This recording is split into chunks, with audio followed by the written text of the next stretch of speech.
This is from May 10th. Let's do it. So I recently made a few videos explaining that my electricity is off, and it's been a while since it's been off, and I realized I didn't really explain the reason why I'm living with no electricity. And that is because, unfortunately, I had to move in with my mom due to some financial troubles. No, that's not all that uncommon in 2026. A lot of people do it, but not a lot of people have supportive parents. And so I wasn't raised to be financially responsible. Of course, I was evicted from my last apartment and had to move in with my mom. And since then, I'm opening my eyes to the treatment that I've always been given as her child. But I was wearing rose-colored lenses in the past and couldn't see it. But these people don't want me to do great. So they all gang up against me. I'm the one that try to keep the family together, but I end up being public enemy number one. And it's the weirdest thing. But anyway, so my mom has a few of her children, her grown children. All of her children are grown, but majority of her children still reside in her home. And that's because that's just the way she raised us. She's one of those parents that didn't raise us to spread our wings. She clipped our wings, in fact. And long story short, it's hard to get out of her home when we finally do, and then stay out. And so now that we're back here, she do little things. Like, she ganged up with a sibling of mine, and once she get over to that person's house, she started being really shady to some of her other children. And so, although she's getting money from several adults in this home to pay these utility bills and rent and whatnot, she, at her big age, is still extremely financially irresponsible to the point where somehow the power bill is $2,000. I honestly don't know how. I can't make this up. I can't even ration with it because I don't even know how it got that. I wouldn't even think that a power company would allow someone to be able to get that high. So now I don't have the money. I'm jobless. I try to get money where I can. And so when it's given to the person who's responsible for paying the bills, you put your blind faith in that person that they're going to pay the bills, not know that there's a termination notice coming to where the power's going to be turned off, and then they're going to have an escape plan, but leave everyone else helpless outside of the people that's in her little cults. They go with her. They're safe. They're under AC. They have a pool they can go to. They have food they can store in the refrigerator that works. But she leave her less desirable children to deal with this heat. Yeah. Do you play victim much, young lady? Happy day, fam. All right, let's take and break this down again. My apologies. It's too time consuming for me to re-upload the video to add in the captions and stuff. I do try to remember when I think the video is going too fast, so please forgive me, okay? Thumbs up for forgiveness. Right. So why does she play victim? Let us go back to when she was a mere child in her mother's womb. And what is it she says here? After knowing her mother all these years, quote, "It opened up my eyes the way my mom treated me." I'm not using quite an exact quote, but close enough. So basically, this young lady had a lousy childhood. Welcome to the rest of our lives. All right. So she had a lousy childhood, and she was not taught, quote, financial responsibility. I was not raised to be financially responsible. Okay. There's something that she's missing, fam. When you become an adult, you can change that. Yeah. Again, my bankruptcies and auto repossession. Okay. I was not ever taught how to buy a car, and I was not taught how to use credit cards. However, I still cannot lay that at the lap of my parents because they did not teach me that. It's kind of like being a teacher. I tell my students, they'll read something. They'll say, "I don't understand this word. I don't understand that word." And I have to tell them that sometimes when you take a test, you're not going to know every word. You're not going to know every thought, every concept. It is not possible for me as a teacher to teach you every word you are ever going to come along on any test you do. That you say, but Ms. Horn, you didn't teach me that word. It's not possible. At some point, you have to synthesize life and put it all together yourself. Now, I don't use big words like that. I speak in much more simple terms, but follow me here. So she says she was evicted. Look at my notes. She was evicted from her last apartment. So in other words, she learned nothing from the last eviction. And her mother was such a meanie, as she said, because she said she wasn't raised to be financially responsible. Like, that's your mother's job. Ultimately, it's your job as an adult to decide how financially responsible you're going to live your life. Yes, I understand you may not have been tithing. Just like I said, I wasn't taught cars and I wasn't taught credit cards. I figured it out and I moved on, right? So she says that her mother was so mean that when she got evicted from her last place, what did her mean, wicked mother do? "Oh, yes, honey, you can move back in. Oh, yes, other siblings, children, you can move back in." So this woman, whom she claimed is just the devil herself or himself, was so mean, took her back in. How's that for a big old fat thank you sandwich? All right. She says here that her family doesn't want her to do great. Obviously, they don't want her to do great. Let's talk about her mother, because that's the member that she talked about specifically. Her mother wanted her to do so poorly that when she found her ass on the eviction line, Mom didn't say sleep in the car, go to the street. Mom said, come underneath my roof that you are now a legal adult and I don't have to take you under. Ah, you see, you gotta look, folks, at the details. You can't believe people when they say, oh, this person is just horrible and awful. You can't. And I'm even talking with exes too, okay? Always remember that. You can't take at face value without all the facts. So this wicked, horrible mother, all right, took her in. Now she says her electric bill is $2,000 and she's just in utter shock. And I quote, why did the electric company let it get that high? I can't believe they would. Would you like them to have turned off your electric at $200? Exactly. It's not the electric company's job to determine how high your bill can be before they choose to shut it off. And my thinking is they're actually going to let it get pretty high because that way an electric company can't say, gee, the minute I was $10, behind or a day late, you shut off my electric. Electric companies, I don't think in general are in the business of being mean to the community that they serve. And that's why they allowed your electric bill to climb, or should I say they allowed her electric bill to climb to $2,000. Yeah. So anyways, and then she talked about, what is it? And remember, she's at day 17 of electric. She talked about how I guess her roommates, they all had a plan and left. And she sat there like a sitting duck waiting. Yeah, because they saw that the finances weren't doing well. So guess what they did? They made plans. Now, is it fair perhaps that they left her with the entire electric bill? No, that's never fair. Okay. So we're going to put that aside for a minute. They saw that the finances weren't working. The living arrangement wasn't working. She knew 16 days before they turned off that electric bill, or not, excuse me. Let me think. She probably knew a few months before. She said she's been out of electric for 17 days. Okay. That's how it's been turned off. But I guarantee it to you, she knew, just like with evictions, she knew at least a couple months before. Most electric companies are not going to shut you off after 1 month. And at my most broke days, I've never had my electric shut off. I'm telling you, folks, electric and rent and electric in that exact order. Rent and electric must be paid. Everything else we can beg, steal, borrow. I'm being facetious, of course. What we need. So she's upset. Her other roommates took off into the grand beyond because they saw that the train wreck was coming. And she says they left her. No, that's not their job to take care of you. It's not your roommate's job. Again, aside from legal obligations and fees that might be needed for rent and even the electric. So I understand that part. This girl likes to sit here, and we just heard it, a long litany of all the reasons her life is a financial failure. But never once did you hear her say, I'm thinking that I contributed to it. Yeah, she did say she learned some things about her wicked mother that allowed her to come back in under her roof. So take that for what you wish. But never did you hear her say, I realized that perhaps I was living in too big of a place, that perhaps I should have read up some how-to books on money. You never hear them say that, do you? Oh, don't forget, if you want to skip the commentary, fast forward to the next chapter. The 3 boxing bells at the end tells you the commentary is over and we're going into the no commentary quiet room. Phew. Been here, first time I preached here was the year 2000. You're a blessed people tonight. You're a prosperous people tonight. Many of you are homeowners. Many of you are double homeowners. You're blessed. You have good jobs. There's an abundance that God has honored, and he has done this because you have made world evangelism a priority in this ministry.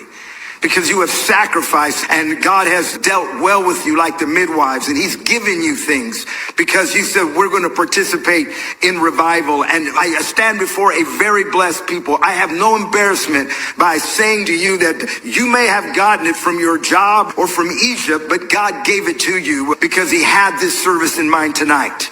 Let me stand corrected here. Okay. The title says greedy pastor manipulating people for money. Yeah. God blessed me after I put myself through 2 master degree programs. I used to get to graduate school after working my full-time job.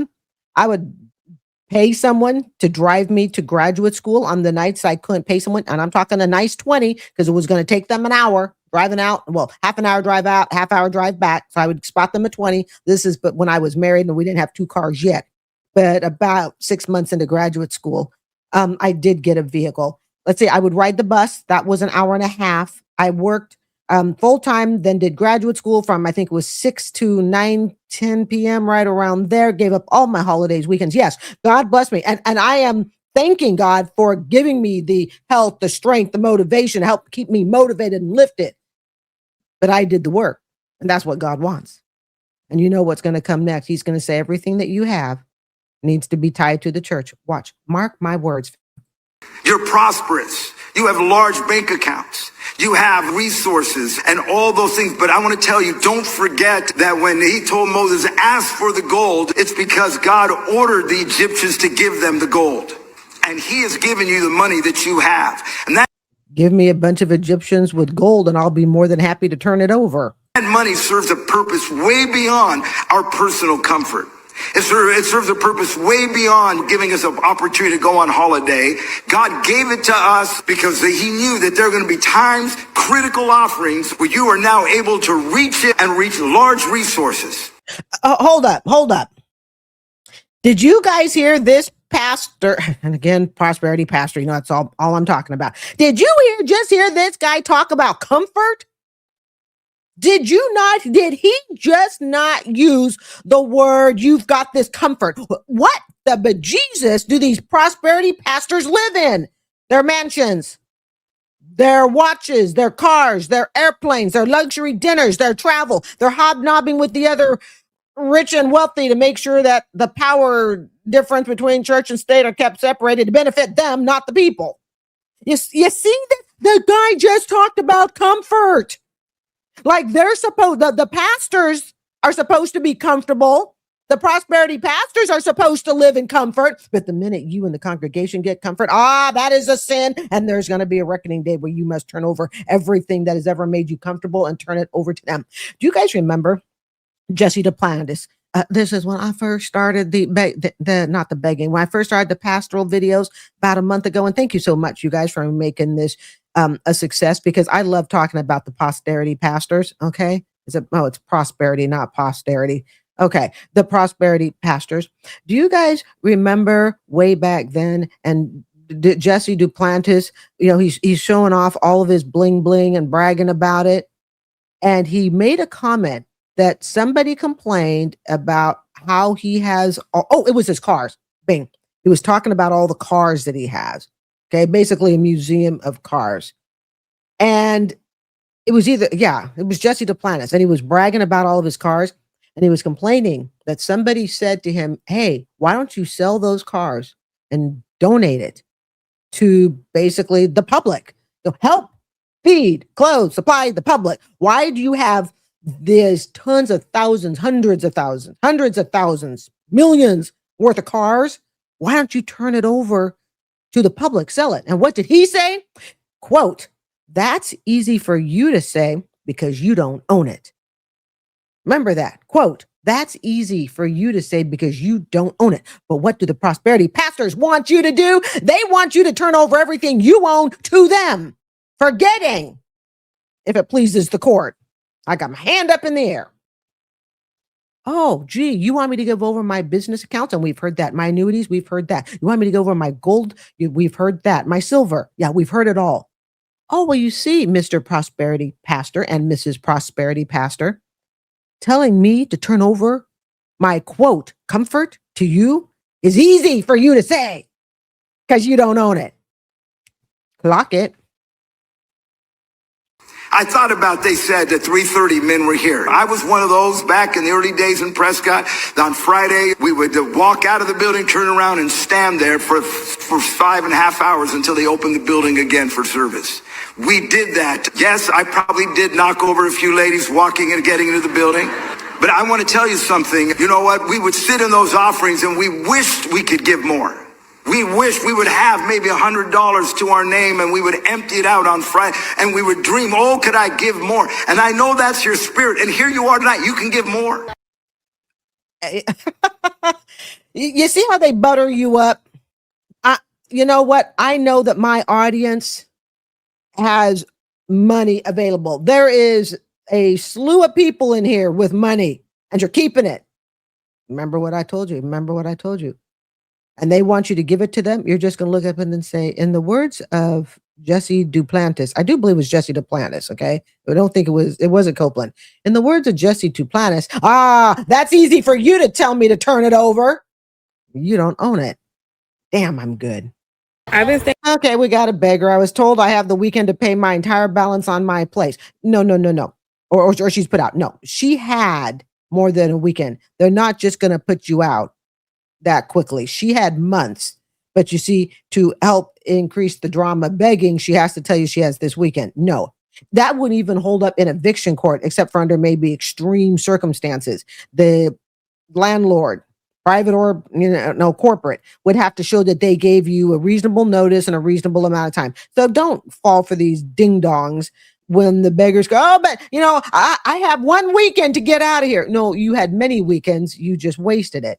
At this apartment complex since last October, right? And I'm not gonna hold you, I've never been late on my rent since I've been here at all. I'm in good standing. You can't sit there and say you've never been late on your rent when your title says I was told I have the weekend to pay my entire balance. You can accurately say, however, I've never been late on my rent before, but now I am. However, last month was a little bit tough. I'm not gonna hold you. It was definitely a little bit tough.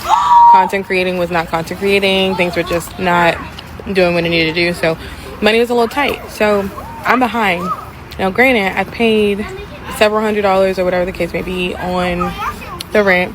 I've been communicating with the leasing office, letting them know, hey, I'm sitting this today, whatever the case may be.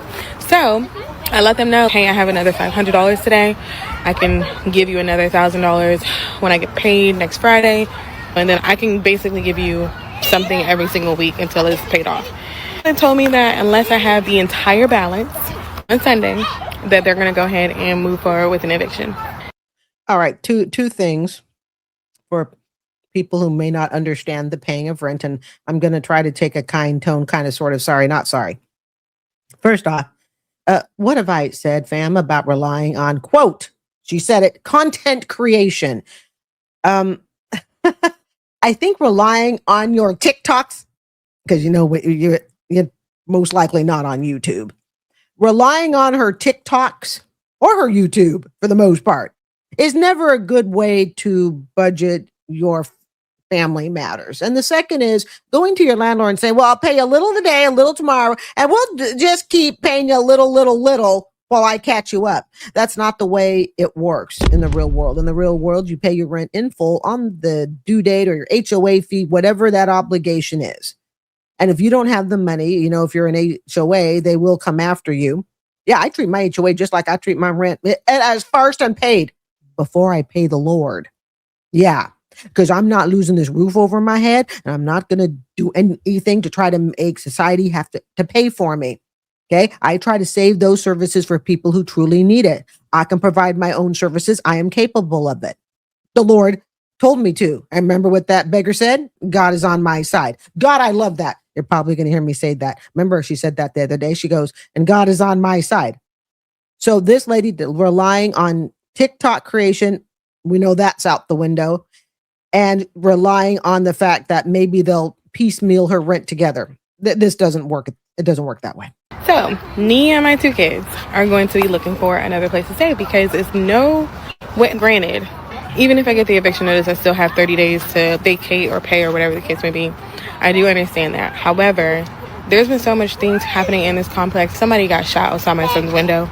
Some girl got robbed in front of my window. My kids can hear the violence like that. And for you guys to have such a high crime rate in this complex alone, if I'm still paying you, it should not be no issue. No, the crime rate doesn't matter. The rent is the rent.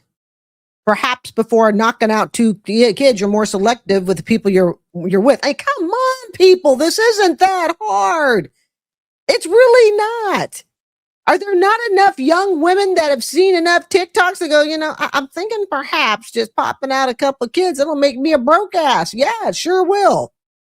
And the crime rate has nothing to do with it. It's like me saying, well, you know what? They're not planting the begonias that I want out front, so I'm just not going to pay the HOA. All the excuses we can come up with. Communicating with you, granted, communicating with you and still paying you. Not to mention, they failed to mention that several of the buildings in this apartment complex is dedicated to a halfway house. And Again, it doesn't matter. Your rent is your rent, separate from anything else the property management wishes to do. Now, it might be nice and kind if they wrote you a little note, probably stuck it next to your late fee, and said, hey, this is what the goings on are, around the complex. But regardless, they have a women building and then they have a men building. And when were you going to say anything about, oh, we have ex-cons or convicted felons that live on the property? Like when were you guys going to? As soon as you paid your rent and caught it up, that's when they were going to tell you. Because trust me, the same thing she's thinking about her management company, they're thinking about her. You know what? This woman hasn't paid her rent. And so you know what? We don't have to give her any notification. See, this tit for tat can go on all day, but ultimately the landlord wins. Mention that on top of everything else. It's absolutely absurd. But it is. When were you going to mention that it was a stupid decision to knock out 2 kids, probably with different baby daddies? And when were you going to say, you know what? I realized that doing that could put me in a bad neighborhood with gunshots and robberies. I mean, I don't want that for anybody. Clearly. Okay. That is not the preferred method of living. I could go out my door at 2:00 in the morning and walk completely around this complex and I would be fine. Would I do it? No, because I'm not a dumbass. But if I had to, okay, I could do it. And I wouldn't be like, oh my God, what's happening? And I'm in a decent neighborhood. I don't even take I take nothing for granted. Okay. So I'm inside at night, clearly. But when is she going to be personally responsible for the bad decisions she made that got her here? What it is. I'm trusting God. I'm looking for another place to stay. All these things are just happening at once. And just pray for your girl. Because it's been time to move anyway. But now that was just like my sign. You gotta go. It's time to go. Why do some of you young ladies only trust God after you've procreated with the wrong people? Now I'm going to trust God. It kind of reminds me of people who work for like big companies and they make their millions. Okay. The individual person makes their millions. Then they leave the company and then have this, oh my goodness, what the company I worked for was really, really bad, horrible, awful, but they're not going to have that come to Jesus moment until after they've made their millions. And a specific example I can give you is it was the former Providian CEO. And I think he had his house built to mimic the White House. How's that for freaking ass ego? Yes, I believe it was years ago. Okay. Oh, don't forget this summer, I will be doing a very heartfelt, touching, I'm sure, analysis remaster. Thank you to the person who told me that. The remaster of the history of credit card debt. It's going to be long. It's going to be 2 parts. I'm not going to do it all in a 1-hour film. Okay, I'm going to do it in 2 parts. So get ready for that this summer. I have to really be in a mind frame to do it because it's difficult. I have some friends of mine, they don't wear their jewelry when they're ministering. They're a little nervous. Might hurt the offering. Not Jesse, boy. I'm king of bling. You understand what I'm saying? There he is holding up all of his crap.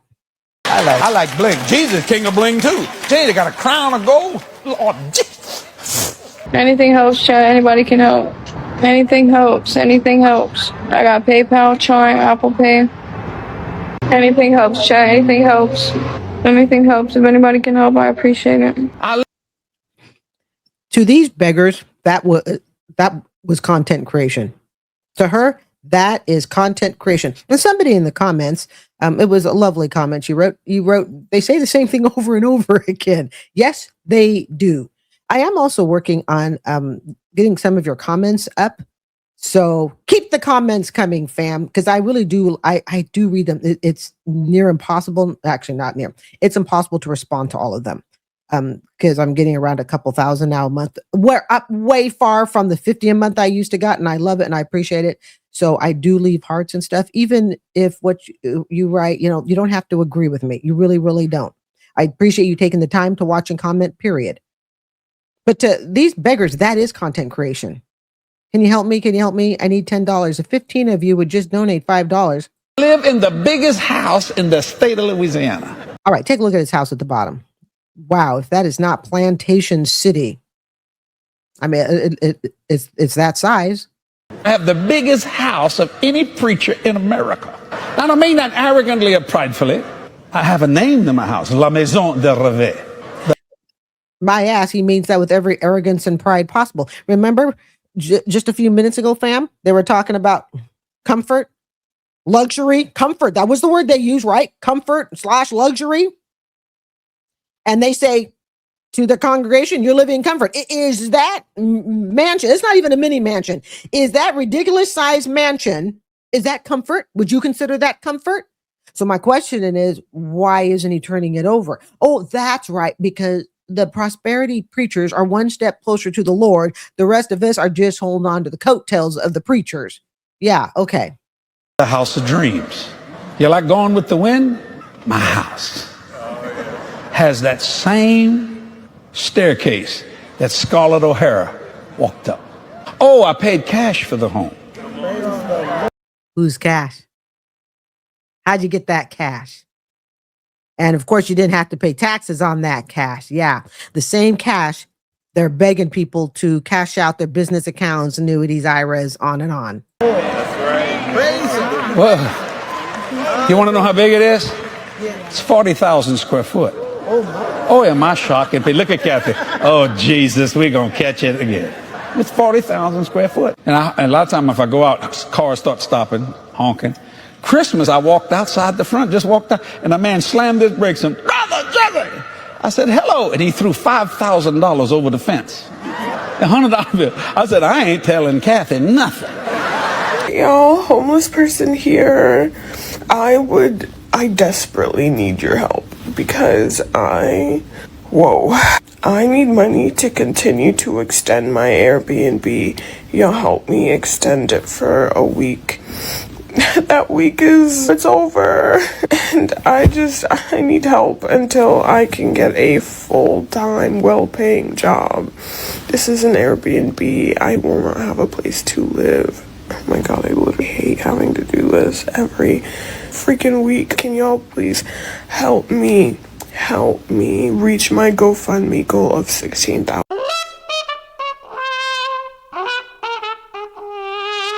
I'm trying to help my mother out. She's on oxygen 24/7. We almost lost her last November. She was just got over having stage 4 lung cancer. She is in no shape to be sitting here. I went over there twice today to help her. People on here needs to stop being so heartless. Like, you don't know what we went through. We're not saying we're not gonna sit there and say, hey, if you can help, please. We're not trying to say if you're going to be in this life you have to help or anything like that. No, if you can and you find it in your hearts to help, then please do. Please do. If you have the money and the responsibility. If you have the money to help, please do. Otherwise, I'm not out here to beg. We could sit here and have good conversation. Someone said clean. Why don't you clean your house and worry about your own place and not worry about... Okay.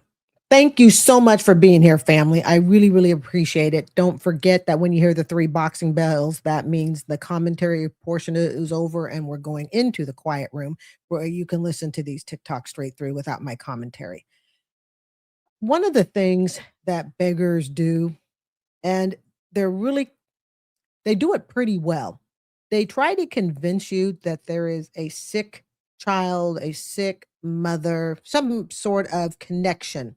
Do you notice that you don't hear my sick aunt, my sick uncle, sick great grandma? Why don't we hear that?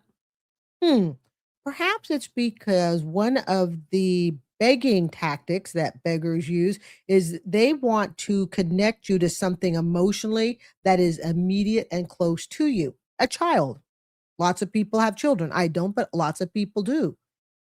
A mother. Hey, we all got one of those. Regardless of the relationship, we all have one.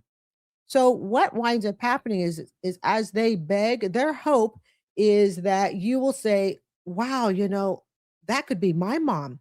My mom could be the one on dialysis or sick or need a prescription drug. That could be my mom. I must donate. And I think one of the things that really annoys me is that the beggars always sound angry.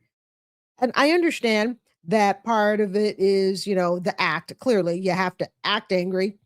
But a lot of that anger that you're hearing is their frustration that people aren't donating.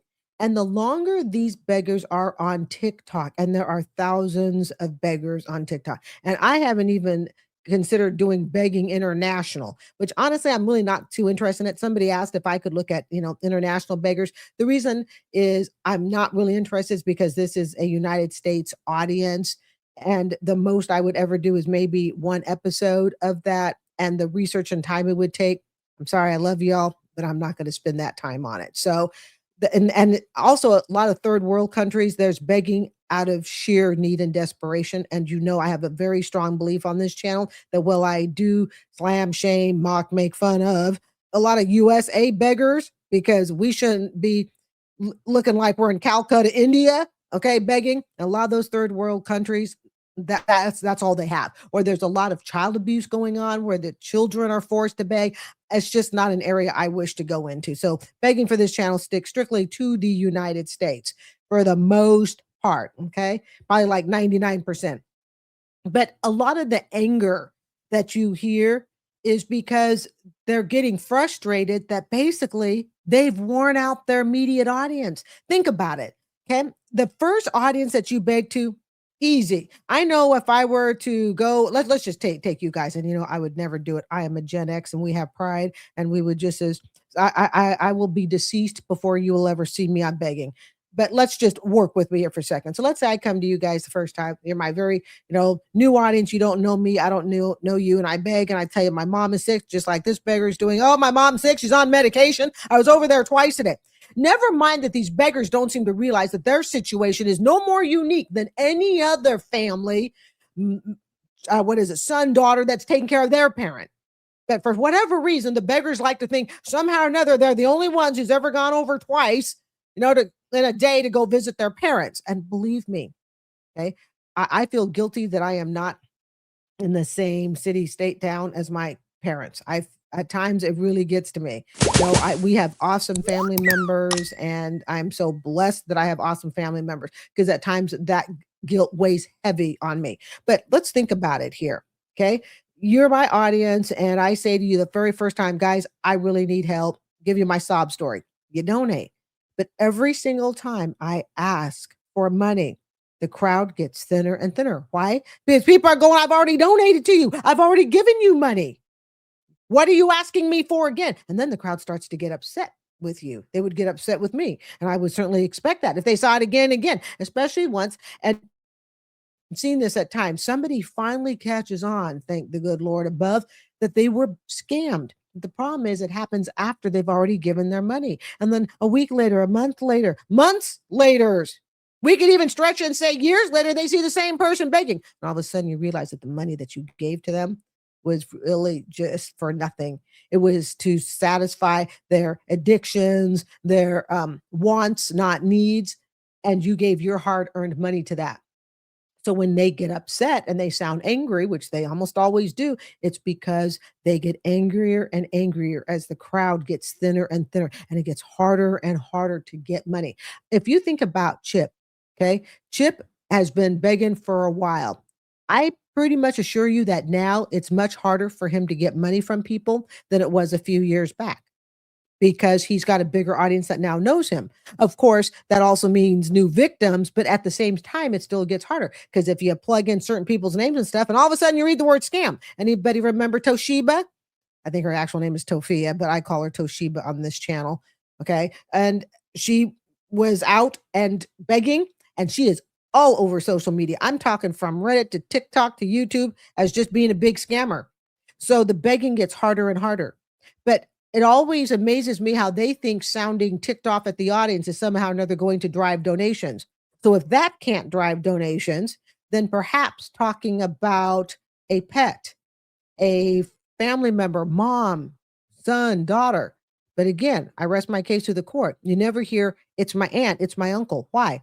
Oh, because that's not as personal. It's a family member removed. Not mine. I got paid. Prosperity preacher. My tithe is what? 100. So, man, I got to pay my daycare. They're going to kick my kid out. Here we go. All right. Also, I need to pay my phone bill because T-Mobile about to cut me off. Grocery. My kid's hungry. Oh, the Lord. Oh. Here's the Lord. Here's your $100, Lord. Thank you. And then here's my mortgage payment.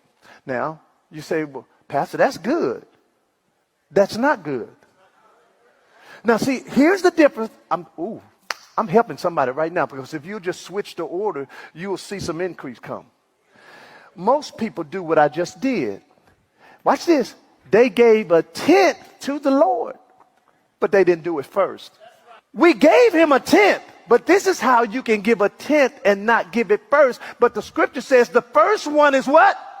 So I done gave my money to somebody, holy money. I done gave it to the phone bill people. And you only give the tenth first to somebody who can bless you. So let me y'all give me my money back. Give me that. Give me this. Give me this. Give me this. Give me this. Thank you. Thank you very much. Now, this is what should have happened. So who should I give to first? The Lord. Switch places with somebody, Lord. So it don't matter where the Lord is on this. What matters is if whatever comes out first belongs to who? Okay, so here you go, Lord. And so watch this now. As I begin to pay other things, and let's say now it looks like I'm coming up short, God is obligated at that point to supply all of my need, because he's supposed to do that, because I've honored him with the first. All right. I'm going to give you just a little short story. Work with me here. When I was at my most broke in my 20s and 30s, and I mean, like I told you, I did not have 69 cents for a cheeseburger, 25-cent bank deposits to keep a check from bouncing. There was no way I had any sort of money to tithe to a church. And I was a member of a church. I had no money. Methodist, okay? Zero. I was never, ever shamed for it. And of course, they had donations that you could make private, or you could, pledge a certain donation. Okay. I just had no money. And then even when I started finally getting money, any money that I had to go to the bills first.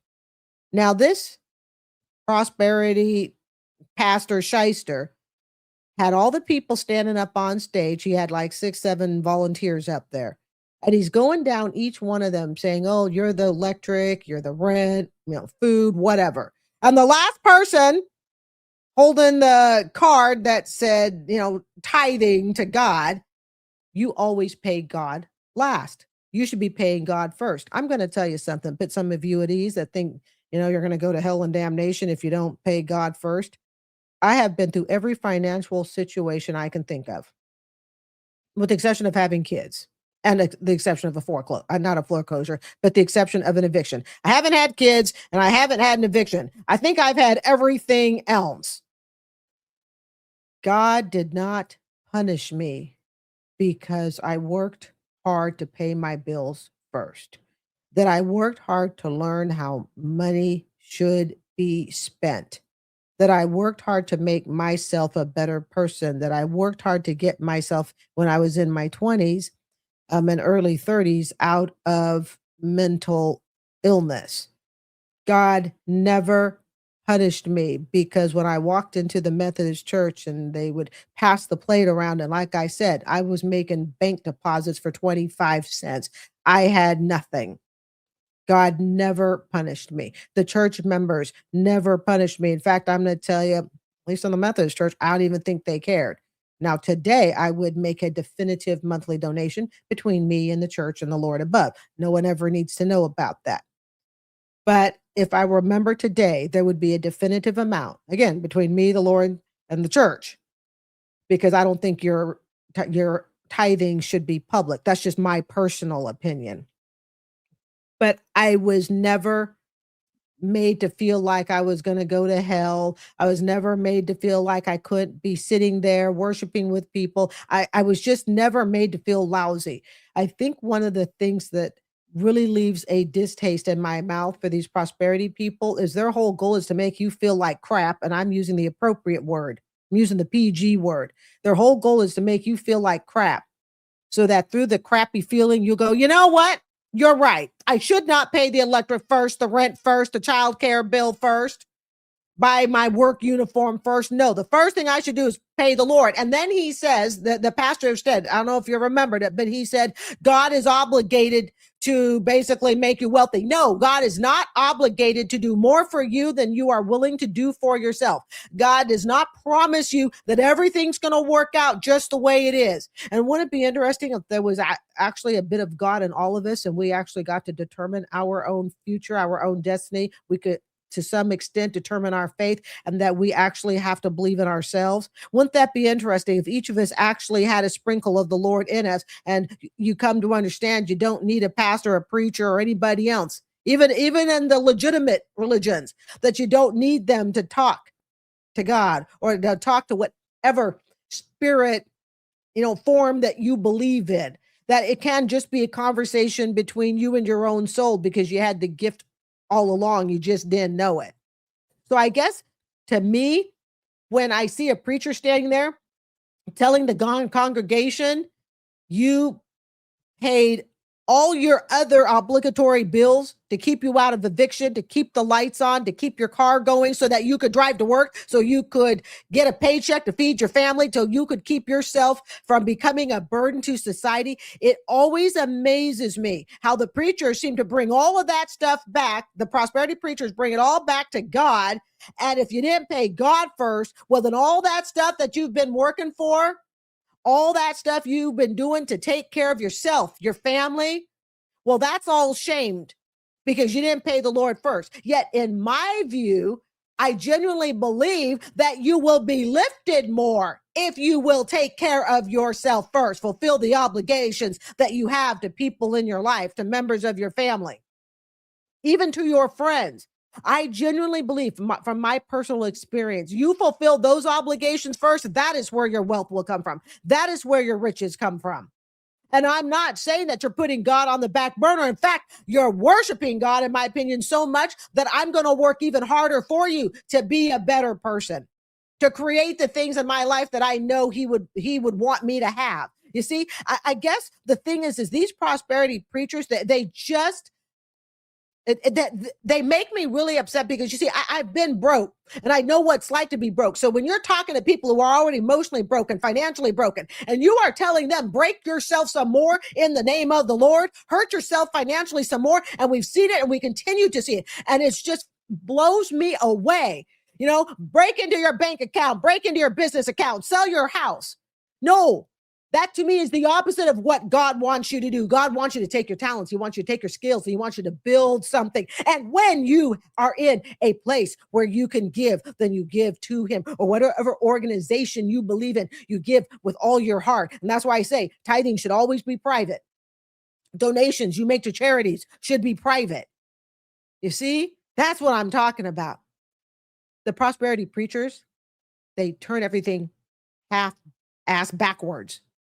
So it benefits the preacher. Remember what I've told you, look at the money trail, look at the money trail and see where it goes and where that money trail ends. That tells you what the end result was. Oh, gee, the money trail ended with the prosperity pastor and his big ass house and his Rolls Royces and his Bentley watches and everything else. Oh, gee, or gee, the money trail ended at an orphanage. The money trail ended at a school. It ended at building a hospital. Follow the freaking money trail. It just never ceases to amaze me that people in an audience will watch somebody who they believe is the apostle. They believe it's the second coming of Christ, whatever. And that's not a whatever towards the Lord, of course, okay, but towards these fake preachers. And they will use that to try to convince an audience and say, see, you keep giving your money to the wrong people. If I had done what these prosperity pastors want you to do, to give your money and preferably all of it. Oh, not just 10%. They want all of it because God's going to plant a seed that's going to make you wealthy. I would be I would be such a broke ass. I would retire poor. And then I'd be sitting there going, well, I don't understand what happened. I gave them my retirement money. I sold the little house that I lived in. I gave up my car. The pastor said I would be rich. Oh, do you think that they're going to be there for you when you're a broke ass? No, I don't think they're going to be there for you. They will have moved on to the next victim. Remember what I told you? Prosperity preachers are nothing more than street beggars in fancy clothes. They got the suits, they got the look, they got the talk, they got the audience. They have the money. Hey, You give me a congregation of a few thousand people. You know what? Not even a few thousand. Give me a congregation of a couple hundred. Have them all give me 10% of their income. And I could be sitting fat and pretty too. And so could you. Hello today, y'all. Okay, Nana. Now, Nana there's a thing going around on TikTok recently, as a matter of fact, just this week, saying that her kids were taken from her. I don't believe that's true because here she is right now on my page and all this stuff is current. So we have to always be careful with TikTok because you know how reliable it is. From what I believe, no, there is no actual evidence that Nana's had her kids taken from her. But if that changes where there's any actual proof, you know, I will tell you all about it. I need to raise a goal for the tip jar. I need to raise a goal for the tip jar because, bitch, it's a couple things. It's on the verge of getting cut. I get behind on my light bill so fast. The light bill was $592, and then they added $180 deposit when I transferred it over here. I have to raise a goal for the light bill. Jake daycare is $50, so we're gonna throw that in the goal. $50 to put him in daycare. It's like $60 a week. It's $50 to sign him up, and yeah.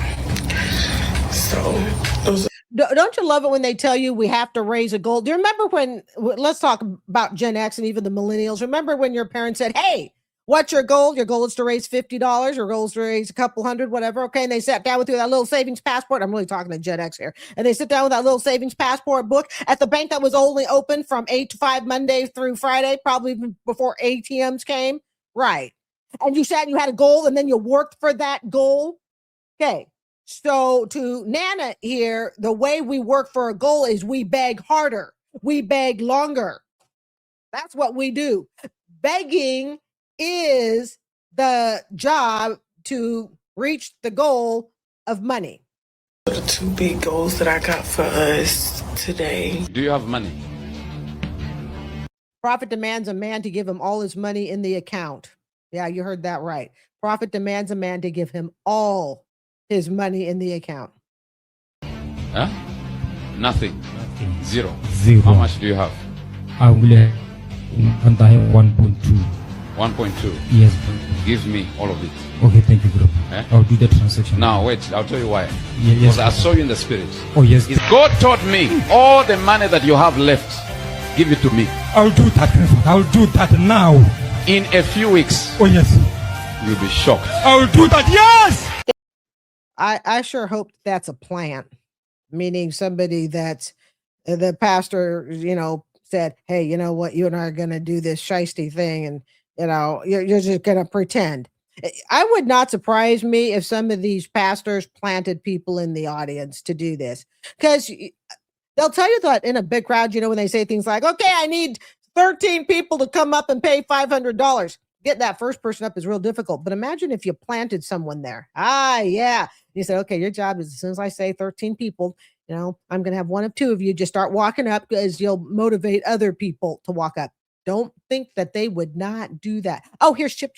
This video is from 2/16/2021 with someone asking for help for Chip. How's everybody doing? Okay, this is a lady who apparently, I don't know if she's a friend of Chip. She's probably not a personal friend, but she heard about his situation. And this is like she said, from February 2021. Chip was begging back then, and she supports him. Listen, it's been brought to my attention from one of the brothers on here. I don't know if you're friends with him. His name is Chip Dranch Infels. It's CHIPDANCHENFE. He's in need of desperate help. He can't get to his appointments for his doctors, and he can't get to his job interviews. And the sad part about it was the enemy has reached out and offered him anything for his soul. So I'm asking every one of you out there, please look at this guy, pray about it if you have to, but we're supposed to help everybody in need, right? Like I said, I have gotten notes from people saying how harsh I am, that I don't recognize people who are in need. I stand my case. I stand my ground. The things that Chip is begging for now? The exact same thing that he was begging for 5 years earlier. Remember what I've said. All these beggars do is they repeat their storyline over and over. The day changes, perhaps the outfit changes, not very often, but perhaps it might. Okay. How many times has his car been towed? How many times can he not get to work? Oh, here she is. I need I need $150,000, but check this out. This is from May. This is just a few days ago. Check this out. Please do not scroll. I am in dire need of your help to get braces or I will get periodontal disease, gum disease, Alzheimer's. Please donate. Please donate. Please donate. Thank you, Lord, that she's not begging for $150,000 at least this time. So now she has periodontal disease, gum disease, and all that stuff. Here we go. It is not that serious. All right. This is a beggar named Gal or Sky Jackson. I have never heard of her before, but it says she goes on live and she begged her viewers for money after revealing that she's going broke because she has to pay her ex Yerky. Hey, I'm just quoting. She has to pay her ex Yerky $20,000 a month while he is in prison. I don't know if that $20,000 a month is a typo, but I will tell you this: a lot of these TikTok creators that review these beggars, they rarely make mistakes. So I'm going to say maybe this is a big celebrity. I don't know. So the beggar says it's only $5 and is upset as to why people won't join a raffle for $5. $5. It is called a raffle. I don't know if you guys have been to school before, but I know I've been to school and we used to have raffles all the time where a ticket but it's a physical ticket. Put in $5, $2, whatever, and you get a prize. People do raffles all the time.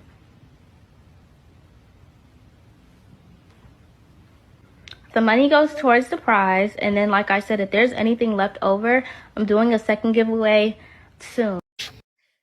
When a beggar says it's only $5, you turn around and say to them, then you earn it.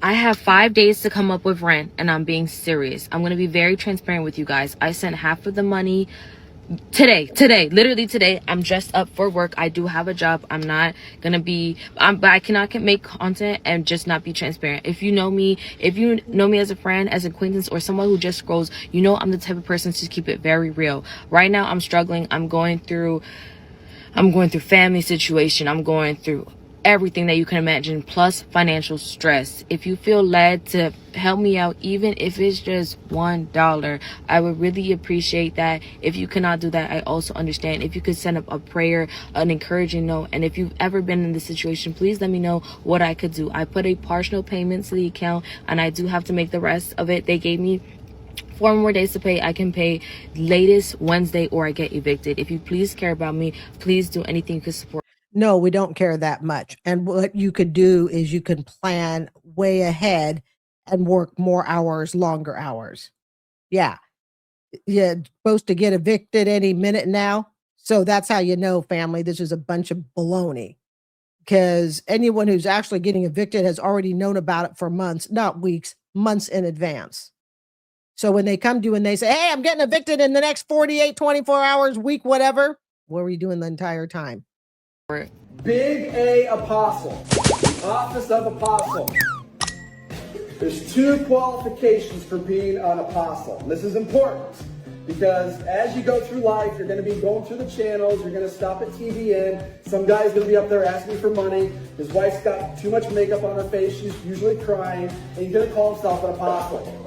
Keep flipping through the channels. That guy's cuckoo for Cocoa Puffs, okay? Here's how I know that. There's 2 qualifications for being an apostle. The first qualification is that you have seen the risen Jesus. You have literally seen Jesus in the flesh, raised from the dead, powerful, mighty, blinding you. There's only 13 guys in human history who can check that box. All of them are disciples plus Paul.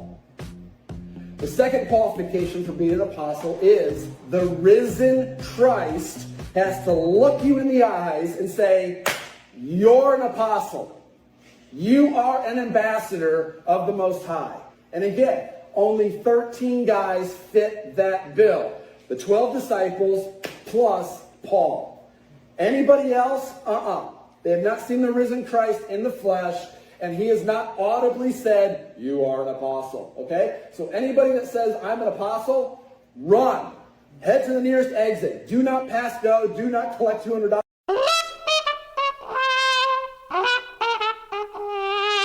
I don't know what it is, but there seems to be a run lately of people who are behind on their electric bill. Let's do it. Our power company just cut off our power because we can't afford to pay $1,000 a month. I don't know what we're supposed to do. There's no other company we can work with. This is the only one where we live that's available, and it's so expensive. Every month my family puts in hundreds of dollars to attempt to pay this money, and we can't pay it in full, and so they finally cut it off. And the wildest part is, we get help with our bills. Because of how poor we are, we qualify for help and we get help with our bills. So they are paying some of that money for us, and that is still how high it is. I don't know what we're gonna do. Our food is gonna go bad. And we already struggle with having food and stuff and having enough money for food every single month. So in other words, in short, you are living above your means. And I understand the electric bills can be high. I've heard in Texas it can be a real nightmare after a freeze. I know there was some big boo rah rah story about Texas and the way it does its utility and power company. The electric bills can be really high. Girlfriend Jamie, if you see this, maybe you could fill us in on that. But short of that, even though electric bills are high, and I don't like it much either, even for my 840 square feet living here in Tampa, it's a good $150 a month, but part of it's because I like to do laundry every single day. And I keep my place at a nice chilly 70 degrees in the evening. I'd keep it even colder, but even I have my electric bill limits. But sitting there and you're saying you get assistance on your electric bill, which is fine. I mean, I don't care about that, assist away. But this appears to be a lifestyle problem when you're getting assistance and you still can't pay the bill. And let's get it real here, folks. We got to stop saying into the camera, as you TikTok beggars, you like to always say, I don't know what to do. I don't know what to do. Well, you need to do something to fix that electric bill problem. Again, I am not, going to say that your budget is right or wrong, because I obviously don't see it. But when you have a budget shortfall somewhere, you need to actually tackle it. And you say, so I'm thinking possibly you might be married, because it's usually when you're referring to electric bills, you say we, in terms of bills, that's usually you and a partner, I think perhaps. But coming on TikTok, family, did you see any tears? Just saying. I didn't see no tears in her eyes. So whether or not the electric bill is really an issue, I don't know. But I do know something, and maybe it's the warmer weather coming up. I don't know. But there seems to be a run-on of people who are having trouble paying their electric bill. And I want to make something really clear here, fam. We are not talking about the honest person doing a hardy day's labor, and they fall into some, hard times, and maybe they need a little bit of electrical assistance. I am not talking about. I'm talking about the beggars that come on with their fake tears and everything is, I don't know. I'll tell you what, when the beggars tell me what they have actually done to modify their lifestyle so that they can pay their bills, then I promise to sit and listen. But all we really get is, I don't know. This is just so expensive. What am I going to do? And the famous quote of, I've tried everything. Everyone's on the altar. Go back to your seat. All right. This one says, pastor nearly cried when his congregation refused to pay the seed. Now, I'm learning about prosperity pastors as much as everybody else, because I'm very, very new to it. Okay. Just like I was new to begging a year or so ago. So apparently I was watching one video, and I guess the prosperity pastors don't call it a donation. They call it a seed. Why? Because it's a psychological mind manipulation of, you plant a seed in the ground and then it grows into a beautiful oak tree or whatever, tree plant you desire. So they don't say to the congregation, hey, everybody, let's make a donation, $1,000 each, because that's what they're going to ask for. Instead, it's, we're going to plant a seed. So you need to understand why the word seed is used. It's a mind game trick. I want you to come, those of you that you are going to come with a seed for the new document that will be operating in your life. And this is the seed I want you to bring. I want you to bring two kinds of seed. Category 1, 7,000. Category 2, 5,000. If you are here tonight, I just want you to stand here quickly. Come to the altar immediately, and I'm going to pray. I'm not going to beg you for this. I just want you to step out. Step out wherever you are, very quickly. You will bring a seed, either 7,000 or 5,000. Wherever you are, just get up. Because this thing you are writing, Joshua knew the power of the altar, and he used the altar and spoke in a day, and it came to pass. I want you to come. I'm giving you counting 1 to 7, and you are here. 1, 2, 3. If I finish counting 7, you didn't come, just remain on your seat. That's when you start going 3.5, 3 3/4, 2, 4. Nobody's moving. 5.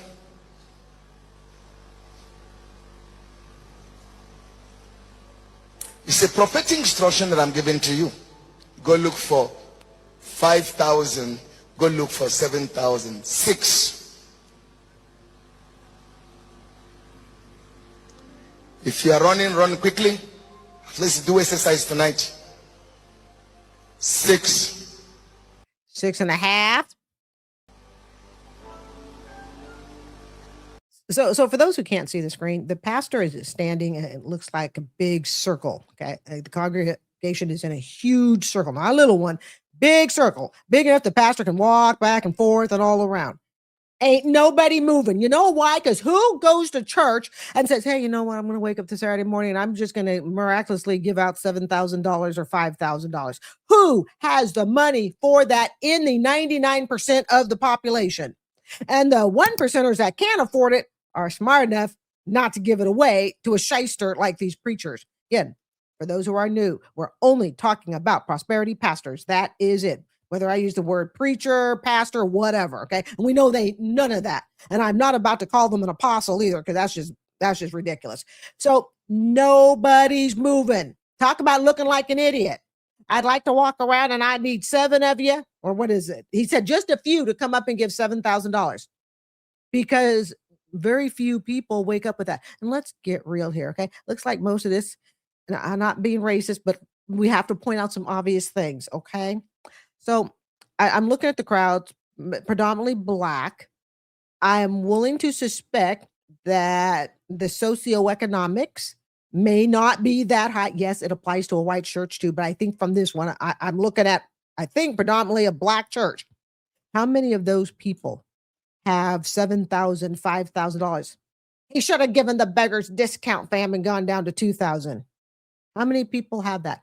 So let me tell you something real quick. We're in a sidetrack, but it is kind of relevant. I'm looking at it going, how many of these people have that type of money? Let's talk about YouTube. I've talked about this once or twice before, but if you're new, welcome to the channel. Glad to have you here. YouTube is predominantly white, and it is no joke. Okay. It's not, you don't have to be a rocket scientist to know it's predominantly white in part, and this is scientifically true, studied, okay, in part because of the cost it takes to run a YouTube channel. So if we're just looking at socioeconomics, it takes more money to run a YouTube channel than it does, say, a TikTok channel. So if I were, and I can tell you this just being a creator and on this platform since 2019, I can tell you that the majority of the Black creators that I see are on TikTok. And no, they're not just TikTok beggars either. All right. But just in general, that's where the majority of Black creators are. And I read this a while back. It was either an article. Actually, I don't read that much. So I probably saw it on YouTube or TikTok, most likely YouTube. But it was talking about the socioeconomics of starting a channel and being a creator.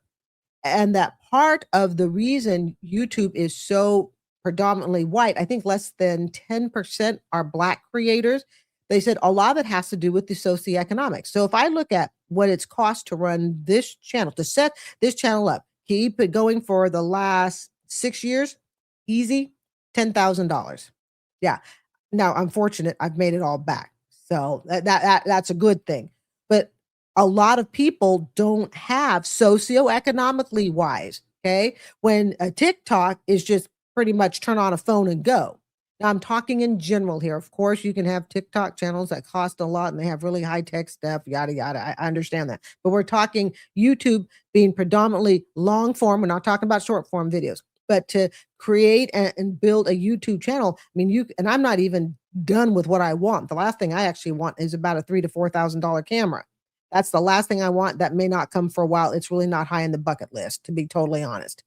So when you look at that, so I'm looking at this church, and this church is predominantly Black.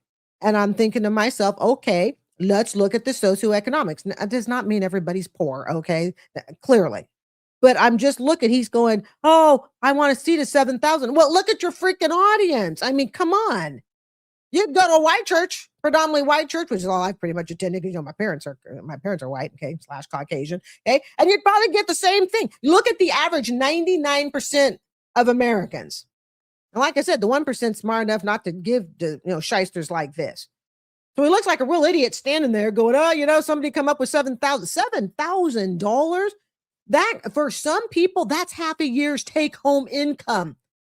And for other people, that is a year's take home income, or it's a third of it. You see? So these prosperity pastors, I am come to realize as I get to know them and stuff, now that I know who Kenneth Copeland is and a couple others, I'm slowly getting to know them. You have to understand they are writing on your insecurities to make a profit. They are writing on your fear to make a profit.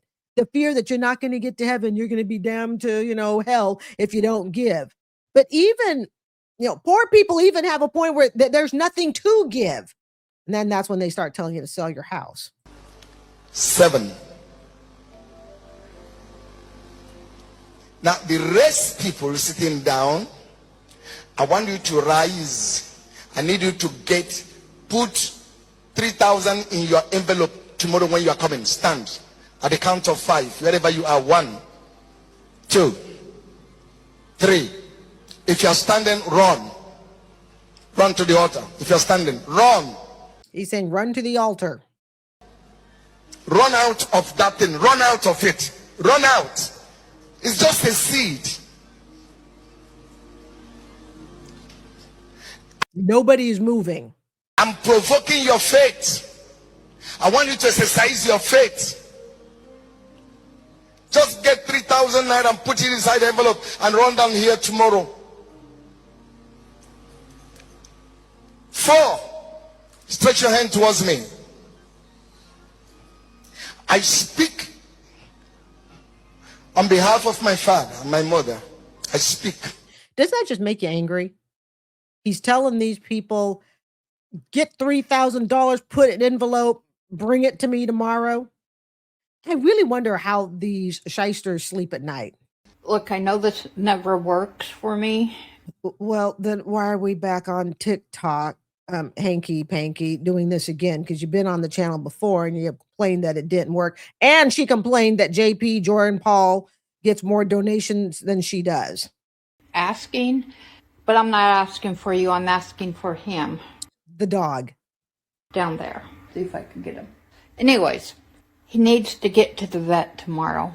I would take him in today, but it's not realistic. And an Uber to get him there. Something happened with... She needs an Uber to get him there. With his mouth, and he's not really drinking. He doesn't really want to eat, but he's hungry. Poor Hanky. So he eats, but he's not chewing his food. So I'm hoping to get him in the vet tomorrow. I have no patients to care for, so that means I have no work.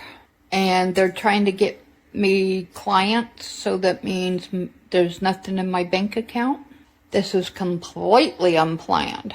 I know I should plan for emergencies, but when you live paycheck to paycheck, it's kind of hard. This is why I am very much against people having dogs, cats, and other pets that they can't afford. I'm very much against, if you can't afford the pet, and you say you are paycheck to paycheck, it's very hard, you're living in poverty, then you don't, in my opinion, have a right to have a pet because that pet is 100% reliant on you. Pets, I believe, are a privilege, an honor, a sacred trusting bond. They are not simply something that you get because you're broke, poor, and you need company.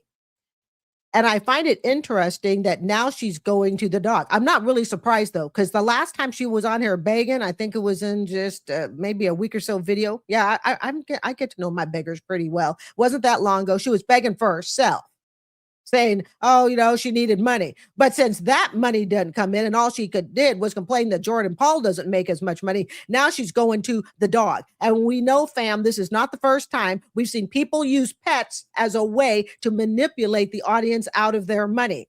I'll tell you what I do. I would pay for the pet food. That's what I would do. All he's doing is sleeping. He won't let me touch his mouth. He's just sleeping. He's not playing.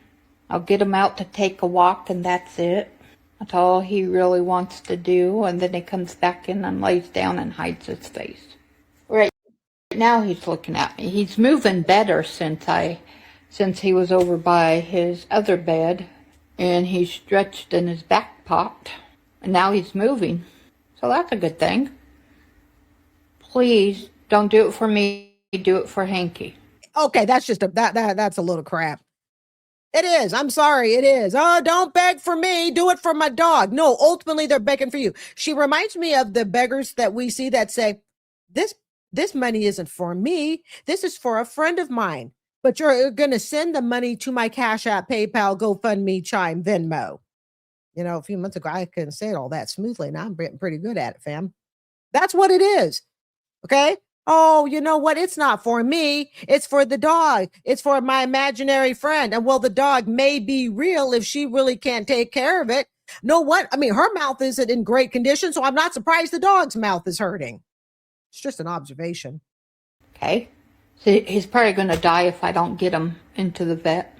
I have to ask everybody for help getting him there tomorrow and an Uber to get him there. Because I got nobody that'll take me. It's not people's job to take you. It's not, and it's definitely not your TikTok audience's job to take you. It's your job. And when you choose to have a pet, it is your job to make sure that pet is okay. If I ever own a pet again, it won't be until I retire. Okay. But if I ever did, minimum $5,000 emergency account for the vet. Minimum, without hesitation, I could take the dog to the vet. But you know, really the money's for her. Don't ever forget that. It's not about the dog. So please help get Hanky to the vet tomorrow. Poor baby is in pain. Neighbor, you just got the #1 view. Her birthday's in 4 days and she's begging for a universe. And I think they meant to say lion, not loin, and lion. Okay. We've seen her before. You know, I'm convinced that some of these beggars, they know they could never smile. They have to look sulky, sullen, depressed. Your badge.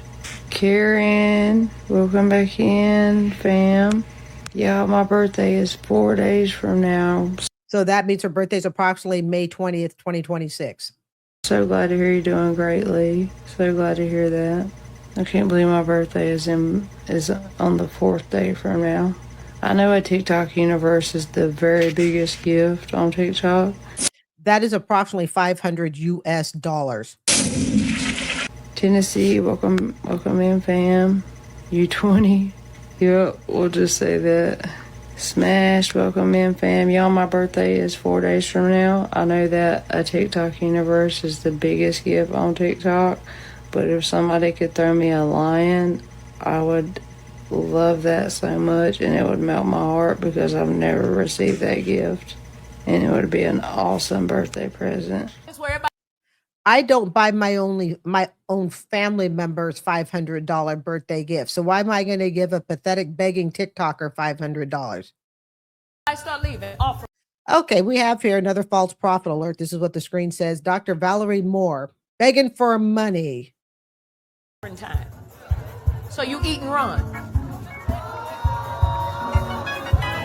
So I'm looking for 13 people in this room that says, Dr. Val, I'm ready to go to another level that's going to sow a seed of $500. Run. I'm not going to beg you. Run.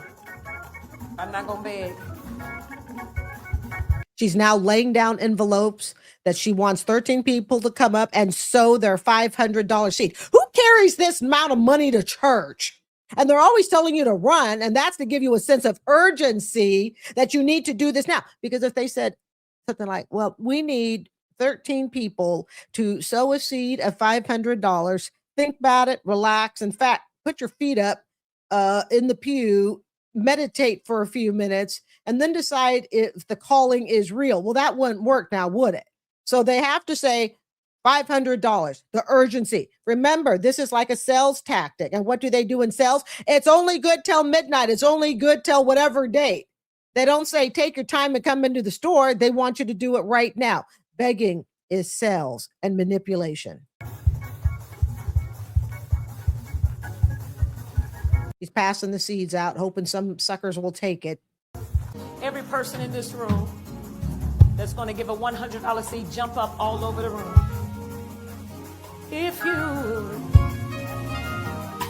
and online, hey, online, if you're giving that 500, I want you to put hashtag I'm in. No, we're not going to denounce. No. No, we don't need public assistance here. We're good. We're good. We're doing well. As long as we keep hitting those goals. It's so much cheaper. Jada, have you seen our new place? We were suffering in the van. Nihal, no. It wasn't van life, it was homeless. We were homeless. Skynet, you said that perfectly. We're just positive and calm people, so it looked like we were doing well, guys. Our mental health we were not doing so bad. good. How can you have bad mental health when you're a beg and loser couple? And this is May 11th. I'm telling you, fam, I really work hard to keep up on these for you. Thumbs up if you appreciate that. Okay. Or say hello in the comments, whatever. Or just sit and smile. That's good too. May 11th. What they're basically saying is, as long as the caption says they don't need public assistance, as long as the donations keep rolling in. But here's the kicker.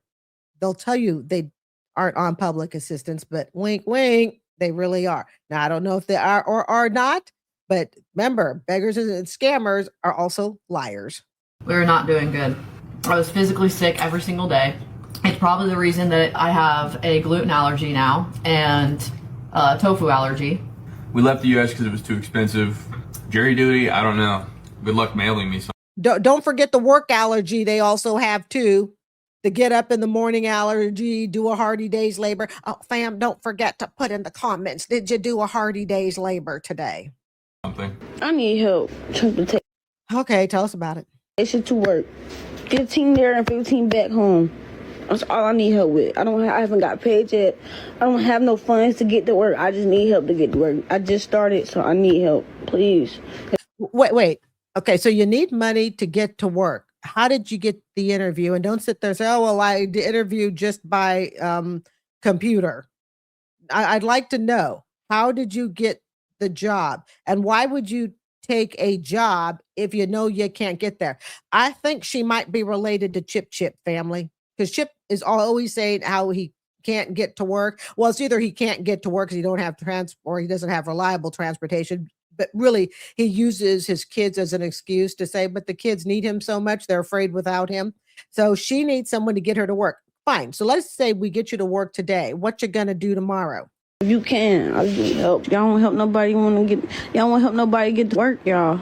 It is y'all fault I can't get to work because y'all won't help me. It's y'all fault. All y'all care about is yourself. And again, for those not looking at the screen, she had a whole bunch of F-bombs that I had to remove. So remember, you got to understand, folks, I'm taking out all the F-bombs in these videos. You also don't hear the word bro or the word literally hardly anymore. Yeah. That's my fine video editing family. People that know Dr. Hall in a real way know that I don't plagiarize and I don't play with the word of the Lord. But the Lord at the hotel told me, and I brought mine, he said, Todd, tell 20 people who want to actually watch me move miraculously during this season in which we are being led into a fiery furnace. He said, if 20 people right now at the feet of the apostle give $500 from your business or from your savings or something you have been holding, he said, I'll make you rich while everybody else is going through poverty. And the Lord said, tell you, only going to have 30 seconds to do what I just said. Damn beggars are pickpocketing our pockets again. If you're going to do it, come stand at the altar. Move fast. I promise you, you're going to be wealthy out of nowhere. Did you hear what he said? Your business. Oh, there is no angle these preachers will not touch. Again, prosperity only. There is no angle. The food for your children. Give it to us. Your what is it? Your school fund. But did you hear him say your business? You have got to be kidding. And what's so sad? People fall for this. Oh, here's Tristan. I remember Tristan got his hair cut a while back. He's looking a little shaggy again. That's why I'm telling you. He says that he had it professionally done, and I tried to tell you guys. I really think he should have just gotten to Walmart, got himself a $30 pair of clippers and scissors set. Here we go. My adventure's going good so far, except for the fact that Greyhound has delayed my bus twice on this trip already so far. I've been waiting on Greyhound. I'll probably be riding over 80 hours on the bus. It's crazy. And I'm starting to run low on money for food and stuff like that, and I'm starting to stress out, you guys. I can go without food, but my worst fear right now is that there's no phone chargers here either, so I wanted to go somewhere to charge my phone, but there's nowhere around here. I'm in St. Louis, Missouri, at the Greyhound bus station. It is 4 p.m. here in St. Louis, Missouri, and I'll be stuck here until 2 in the morning.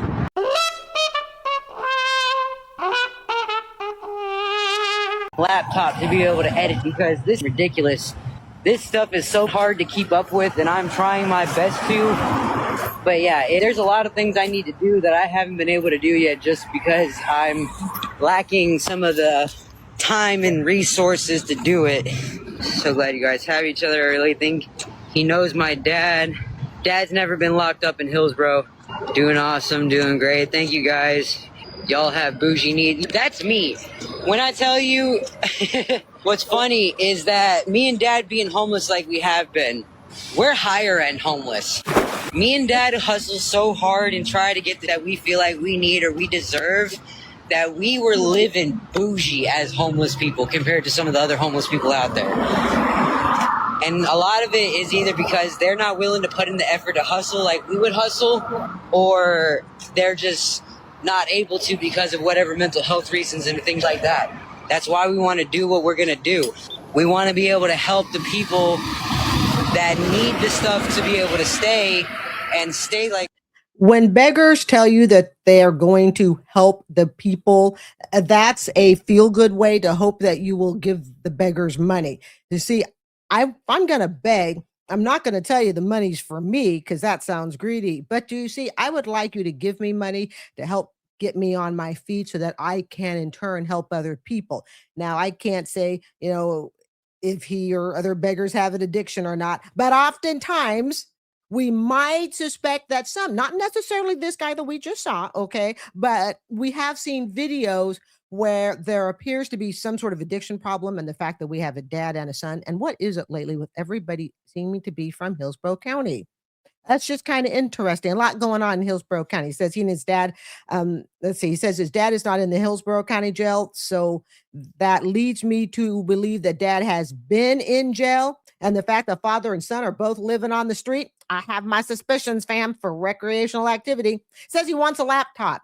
Okay. And he says they're out hustling. Now, you remember, years back in the dinosaur age, when you said you were out hustling, you were, mowing lawns, washing cars. It might be babysitting for your neighbor's pet, maybe even their kid. My mother allowed me to babysit after I had CPR training. I had to have CPR training and be at least 16, and then she allowed me to babysit. I was a very popular babysitter in Eugene, Oregon. Let's see here. He says he lacks the resources for his laptop. Yeah, because you see, when everything's going up the nose, it makes it really hard to create resources to better your life. So when he says he and his dad, or at least he is out of hustling, it means they're spending more time on social media, more time begging, more time trying to convince the public to give money to them. And he says he's going to spend it on a laptop. Huh. Okay. I seriously doubt it, but thanks for being here with me. Everybody all over this building. Okay, we have a gospel artist, Jacqueline Carr, caught begging the saints for $1,500. As for under this anointing, you say this word was just for me. I need you to get a $150 seed in your hand. $150 seed in your hand. 100 is the number for completeness. 50 is the number for jubilee. I declare that God is completing some things for you, and you have entered into your time of jubilee.